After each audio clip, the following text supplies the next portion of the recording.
अस्सलाम वालेकुम Pakistan, this is मलिया Hashmi, you watching my YouTube channel. नाजरीन, बात करेंगे आज की टॉप स्टोरीज़ पे। इस वक्त बहुत ही इंटरेस्टिंग सिचुएशन डेवलप हो चुकी है, 100 सुनार की एक लोहार की। इमरान खान के ख़िलाफ़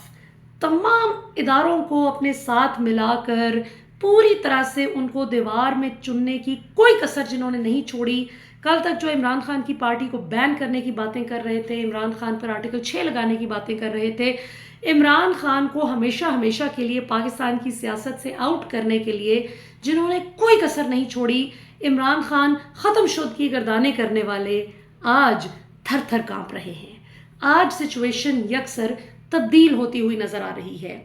आहिस्ता आहिस्ता आप आने वाले दिनों में देखेंगे कि इंशाल्लाह जैसे जैसे फॉर्म 45 खुलने के करीब मामलात पहुँचेंगे, चूँकि ज़ाहिर है लाहौर हाई कोर्ट की जो नई चीफ जस्टिस आलिया नीलम साहिबा आई हैं, जिनसे इन्हें बड़ी उम्मीद थी कि मलिक शहजाद साहब जाएंगे, आलिया नीलम आएंगी तो वो आकर इलेक्शन ट्रिब्यूनल्स के मामले को भी रोकेंगी, वो इमरान खान को 9 मई में भी किसी तरह फिक्स करेंगी ज़बरदस्ती, चाहे हम कोई सबूत भी ना दे सके, जो नहीं दे सके अदालत में। लेकिन उनकी तमाम तर उम्मीदों पर लाहौर हाई कोर्ट में भी पानी फिर गया।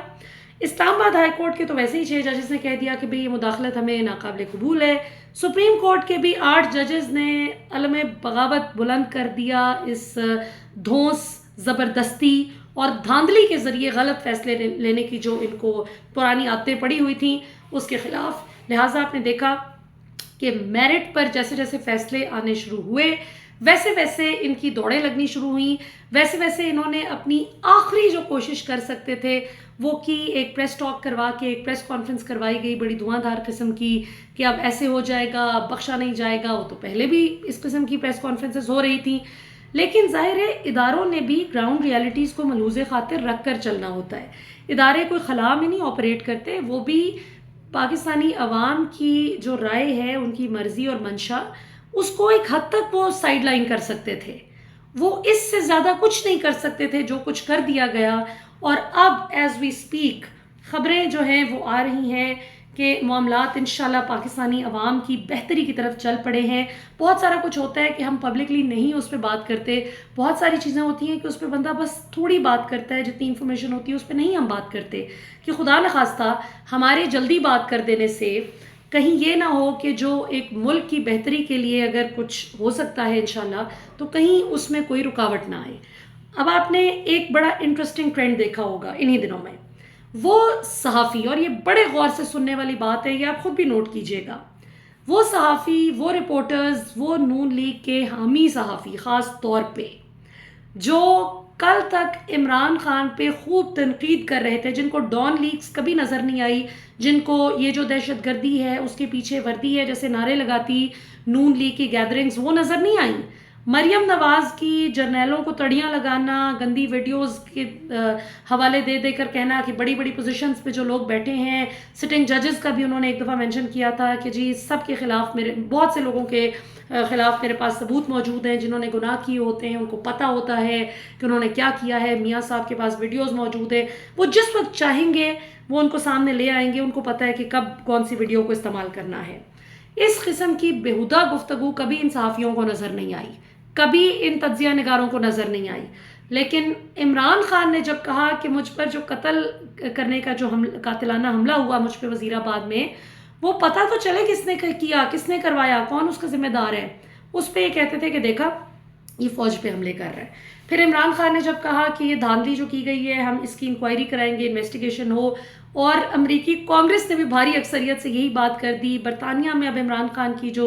इलीगल डिटेंशन है इसके ख़िलाफ़ अब सारी बातचीत छिड़ चुकी है। दुनिया अब ना तो इनको एक धेला देने के लिए तैयार है, एक धेला भी,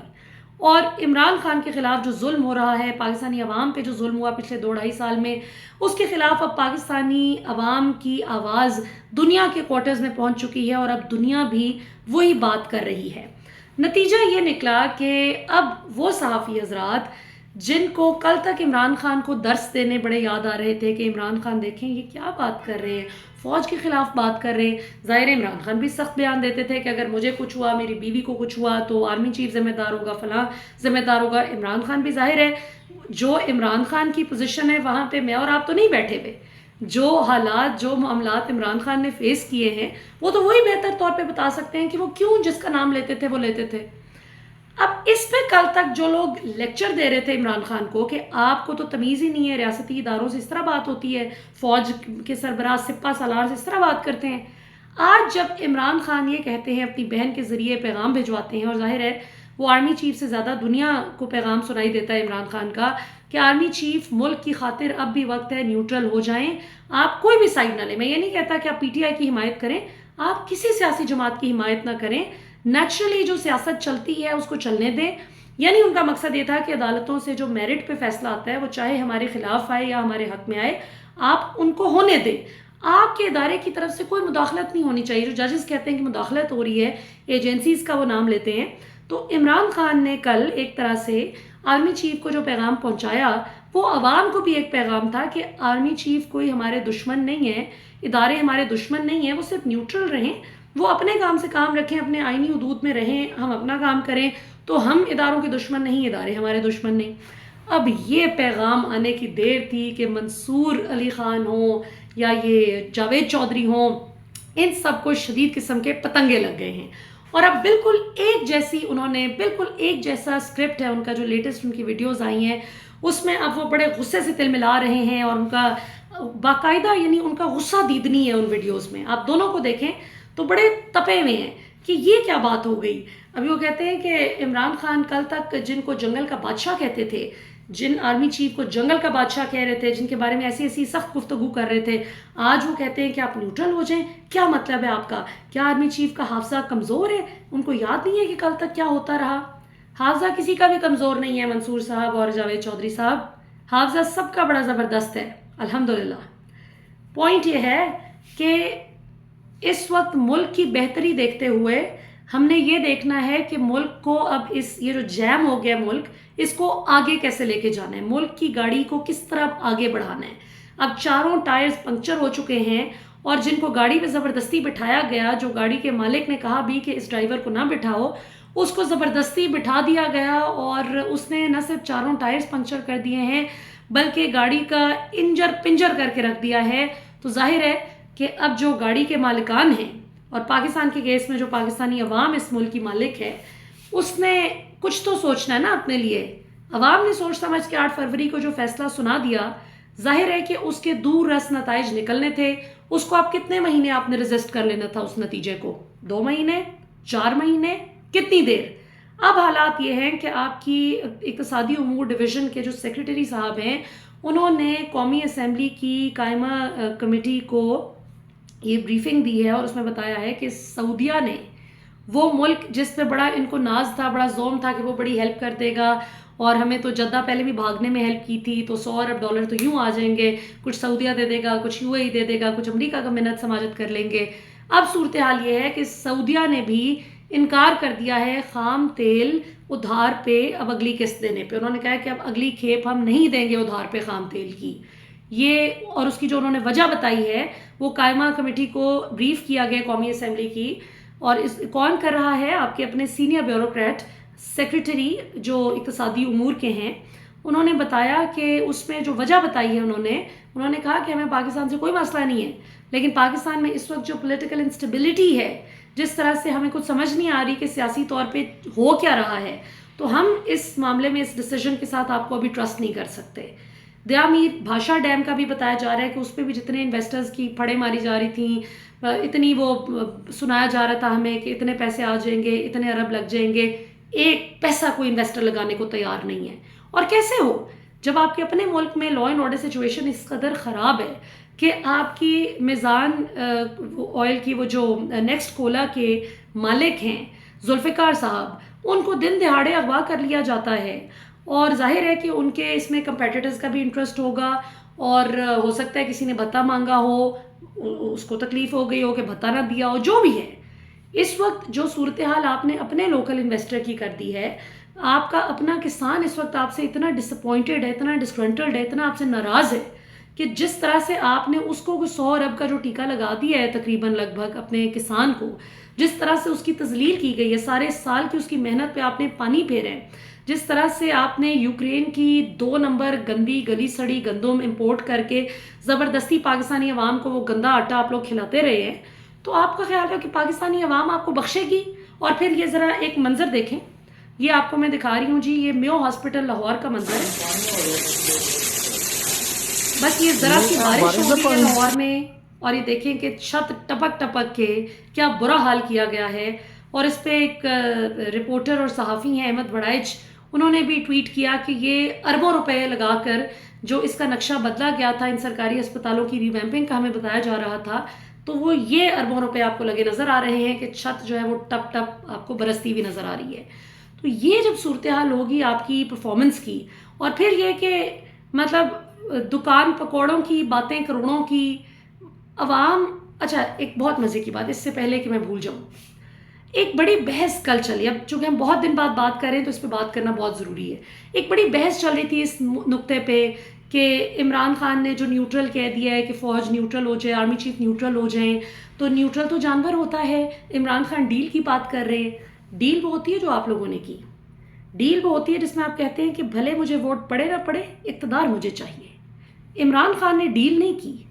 इमरान खान कहते हैं कि मुल्क को आगे चलना चाहिए, मैं अपने हद तक जो जुल्म ज़्यादती हुआ है उसको मैं माफ़ करने के लिए तैयार हूँ, लेकिन जो अवाम के साथ ज़्यादती हो रही है इसको मैं माफ़ करने के लिए तैयार नहीं हूँ। मुल्क को हर सूरत आगे बढ़ना चाहिए। इमरान खान सिर्फ कहते हैं कि अदालतों में मामला चल रहे हैं, उन केसेस का मेरिट पे फैसला है, फिर चाहे वो उनके हक में आते हैं उनके खिलाफ आता है, वो हर किसी का अपना अपना नसीब। अब अगले इलेक्शन की जो बात की जा रही है कि जी फ्रेश इलेक्शन, इमरान खान ने यकीनन एक पत्ता खेला है, वो आने वाले दिनों में क्लियर हो जाएगा कि इमरान खान ने ये, क्योंकि अक्सर खान साहब भी बड़ी स्विंग कराते हैं बॉल, तो वो यकीनन उन्होंने अपने मुखालिफिन के छक्के छुड़ाने के लिए एक दाना डाला। और आपने देखा कि आज क्लीन बोल्ड हो गई है हुकूमत। आज मुसद्दिक मलिक साहब की जानिब से बड़ी धुआंधार किस्म की प्रेस कॉन्फ्रेंस हुई जिसमें बड़े नाराज़ साउंड कर रहे थे, जिसमें उन्होंने कहा कि हमें हटाना है तो हटा दें, बेशक हटा दें हमें, लेकिन आप लोग आ जाए फिर इक़्तिदार में बेशक, लेकिन कुछ तो आगे चले मुल्क। हम तो चाहते हैं कि मुल्क आगे चले, हमें हटाना है तो बेशक हटा दें, हमारे साथ बात करें आके। यानी क्या बात है। कल तक जो अता तारड़ जिस पार्टी को बैन करने के लिए प्रेस टॉक कर रहे थे, आज उस पार्टी से मुज़ाकरात की ऑफर कर रही है, उसको प्रपोज कर रही है कि आप हमारे साथ बात करें, आके सोल्यूशन निकालें मसाइल का। मुसद्दिक मलिक साहब की आज की प्रेस कॉन्फ्रेंस में मुझे समझ आती है, खान साहब ने जो यॉर्कर कराया ना इलेक्शन वाला, कि नया इलेक्शन करवा दें, जाहिर है इससे वक्त तो सबको पड़ गया कि अच्छा भला मैनेज करने की कोशिश की थी, अब दोबारा से मैनेज करेंगे इलेक्शन, नया इलेक्शन, पिछले पे 50 अरब लग गया है, अब इस पे क्या मामलात होंगे, ख़जाने में पैसा है कोई नहीं। तो अब जो है आप देखेंगे कि खेल बहुत दिलचस्प मरहले में दाखिल होता जा रहा है। और इंशाअल्लाह ताला जैसे जैसे ये 180 नशस्तों का मामला खुलेगा, जैसे जैसे इन जो जो चैलेंज हुई हैं नशस्तें, इन पे फॉर्म 45 और फॉर्म 47 को जब मैच किया जाएगा तो इनका जितनी भी टोटल कलई है वो खुल जाएगी। और फिर ये कि जो नए इलेक्शन की जहाँ तक बात है, आई बिलीव नए इलेक्शन में तभी जाना चाहिए जब पिछले इलेक्शन का एहतसाब हो, जब आपका छीना हुआ मैंडेट वापस मिले, फॉर्म 45 के मुताबिक जो जीते हुए कैंडिडेट्स हैं उनको उनका हक मिले, और जिसने इसमें गफलत बरती है, चीफ इलेक्शन कमिश्नर से लेके इलेक्शन कमीशन का जितना भी अमला, इसमें जो काजी साहब का रोल है, जिसका भी रोल है इसमें, उसको इलेक्शन रिगिंग के संगीन जुर्म का इर्तिकाब करने पर सज़ा दी जाए, उनको अकाउंटेबल ठहराया जाए, उनको बिल्कुल कैफरे किरदार तक पहुंचाया जाए, ताकि अगला इलेक्शन जब हो तो